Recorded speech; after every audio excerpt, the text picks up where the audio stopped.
पल सदा तेरी मैं स्तुति करूं, आत्मा और सच्चाई से स्तुति करूं, हर पल सदा तेरी मैं स्तुति करूं, आत्मा और सच्चाई से स्तुति करूं, मेरे प्यारे यीशु की स्तुति हो, मेरे महान पिता की स्तुति हो, ఒడిశా అనేటువంటి ప్రాంతంలో గొప్పల వలస అనేటువంటి ఆ ప్రాంతంలో దేవుడు బహుబలంగా వాడుకున్నాడు. సో ప్రతి ఒక్కరు ఇందులో ఉన్నటువంటి సభ్యులందరూ కూడా దేవుని కృపను అనేక మందికి బోధిస్తున్నారు. అలాగే దేవుని యొక్క నామాన్ని అనేక మందికి తెలియజేస్తున్నారు.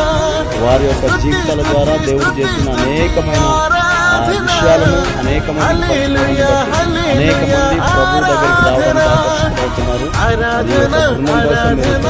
ప్రార్థన చేయండి. అనేకమైనటువంటి ఆటంకాలను ఎదుర్కొనడానికి విశ్వాసంలో ముందుకు కొనసాగించడానికి మీ వంతుగా మా కోసం మీరు ప్రార్థన చేయగలరని. Thank you. Praise the lord.